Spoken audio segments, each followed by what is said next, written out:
Sempurna. Sempurna merupakan tujuan dan mimpi semua orang untuk memilikinya dalam hidup. Semua yang sempurna bukanlah sesuatu yang sudah ada dari sananya, tetapi sesuatu yang dibuat atau dibentuk dari sebuah proses. Sempurna adalah hasil dari sebuah proses panjang meracik, merangkai, dan melebur beragam unsur atau komponen yang tidak selalu sama atau bahkan bisa berbeda satu dengan yang lainnya. Sebuah besi yang sempurna adalah ketika semua unsur besi itu berhasil menyatu, terikat satu dengan yang lain dan tidak keropos. Begitupun juga dengan sebuah keindahan gambar yang sempurna adalah perpaduan dari beragam unsur warna, beragam teknik, seni, dan sebagainya.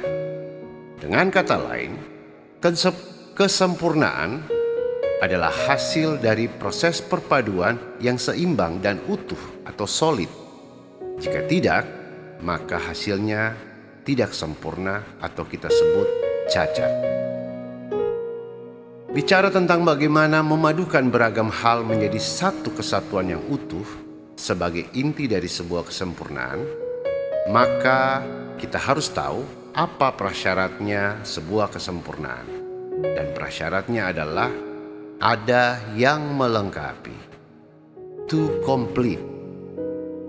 Kata melengkapi berarti mengisi atau menambahkan dalam rangka bersatu untuk kuat dan indah. Tanpa ada unsur yang melengkapi, maka takkan ada perpaduan dan takkan ada kesempurnaan. Tanpa unsur melengkapi, takkan ada kesempurnaan, takkan ada keutuhan, takkan ada kekuatan maupun keindahan. Ketika Allah menciptakan kehidupan di Eden, Ia menyadari bahwa ada yang kurang dalam diri Adam, yakni seorang pasangan hidup.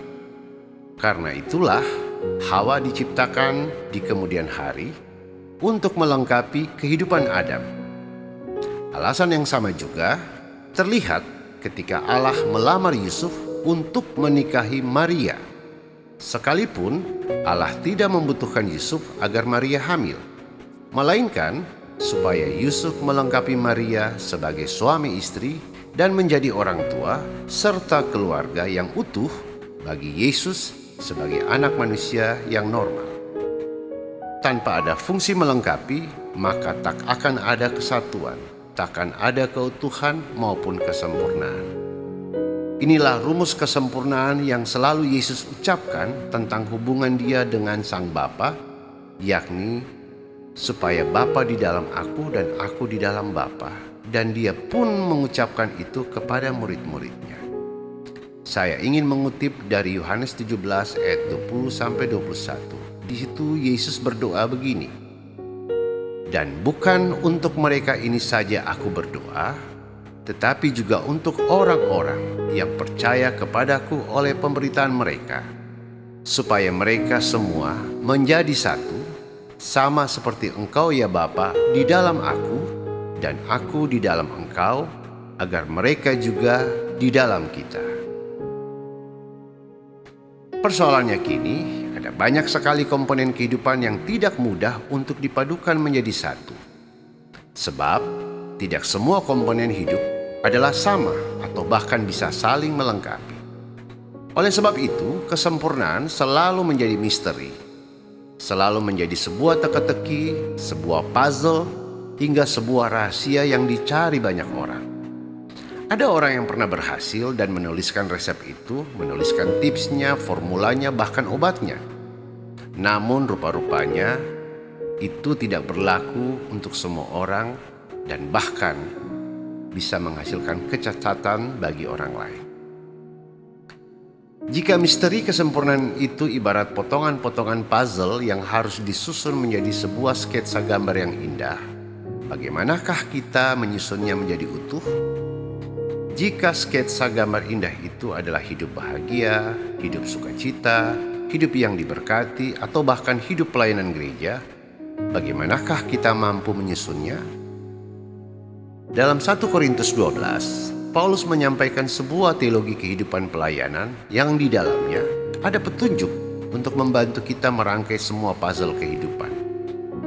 Pada dasarnya, Allah yang sempurna telah membuat rancangan gambar sempurna bagi tiap-tiap orang miliknya, termasuk juga gambar gereja. Gambar itu kemudian dipecah-pecahkan dalam potongan-potongan pastel potret diri manusia yang didesain berbeda-beda. Masing-masing orang atau masing-masing gereja punya gambarnya sendiri-sendiri, yang unik dan tentunya tidak sama satu dengan yang lainnya. Walaupun begitu, pada akhirnya ketika mereka bisa saling melengkapi, maka akan terbentuk output yang satu, yakni gambar kedamaian dan kebaikan yang kita sebut kesempurnaan. Jadi perbedaan itu sumbernya dari Allah. Ia diciptakan oleh Allah dan ia diberikan dalam rupa-rupa bentuk, sebagaimana yang dinyatakan Paulus dalam pasal 12 ayat 4-6 dan ayat ke-11. Bunyinya demikian: ada rupa-rupa karunia tetapi satu roh, dan ada rupa-rupa pelayanan tetapi satu Tuhan, dan ada berbagai-bagai perbuatan ajaib, tetapi Allah adalah satu yang mengerjakan semuanya dalam semua orang. Tetapi semuanya ini dikerjakan oleh roh yang satu dan yang sama, yang memberikan karunia kepada tiap-tiap orang secara khusus, seperti yang dikehendakinya.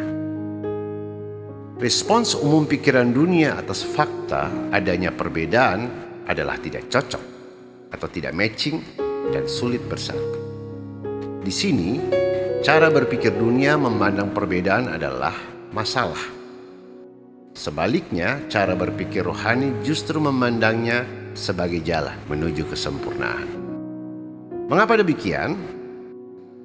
Cara berpikir jasmani atau duniawi meyakini bahwa kesempurnaan itu adalah hasil perpaduan unsur-unsur yang sama.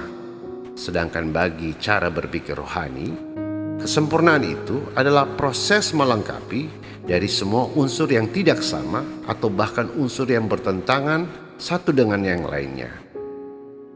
Namun, proses melengkapi itu adalah sebuah kehendak Allah.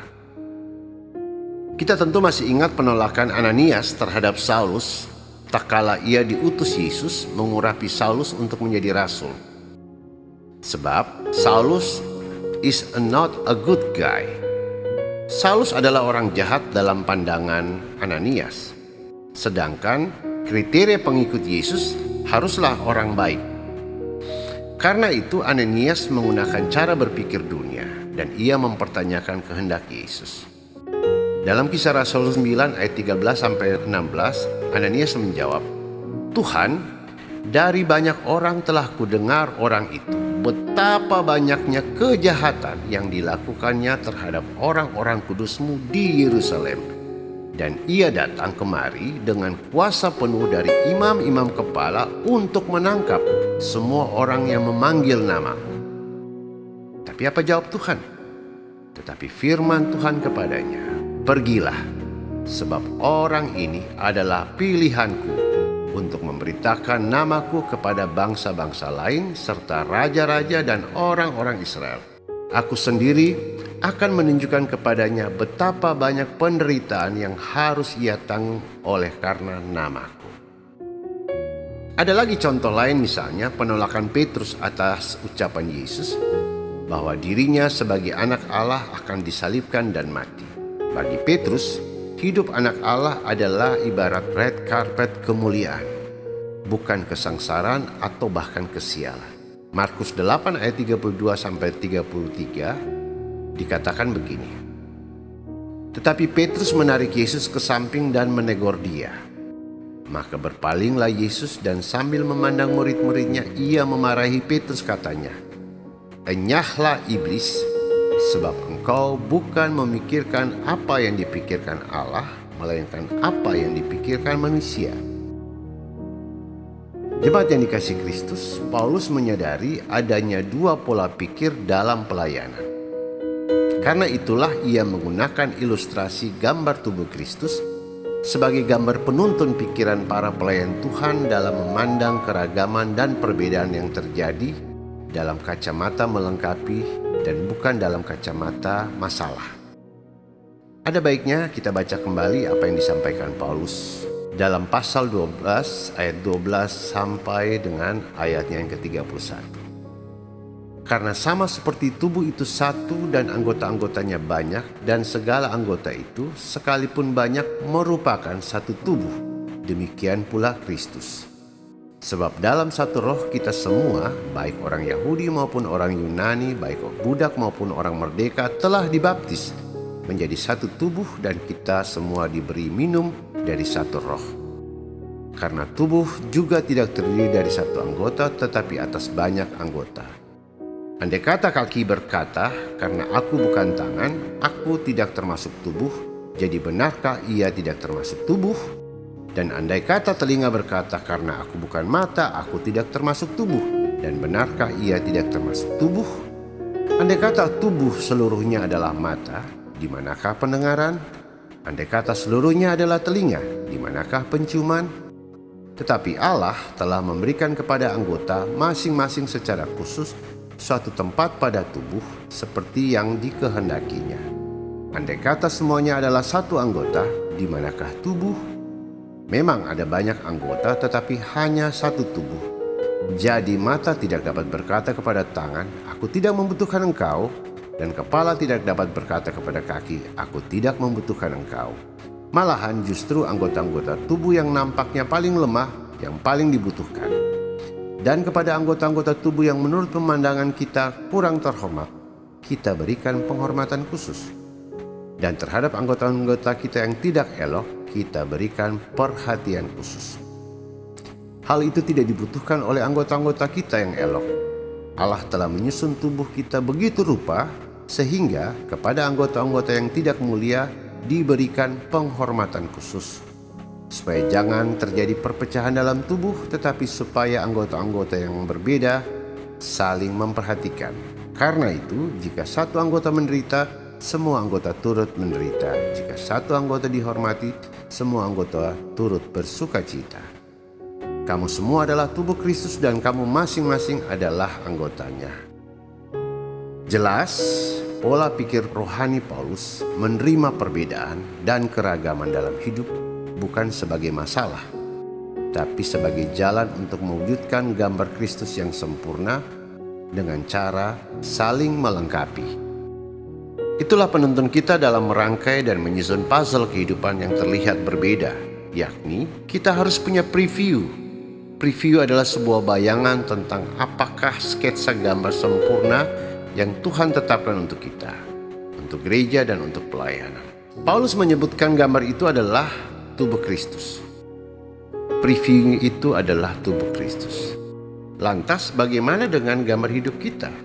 Gambar hidupmu, gambar hidupku, gambar keluarga, gambar anakku. Di manakah kita bisa mendapatkan preview itu? Sebab tanpa bantuan gambar penuntun, Anda dan saya takkan bisa menyatukan beragam potong puzzle yang kita miliki. Jawabannya adalah gambar penuntun dari semua upaya merangkai dan menyusun puzzle hidup disediakan Allah melalui Roh Kudus.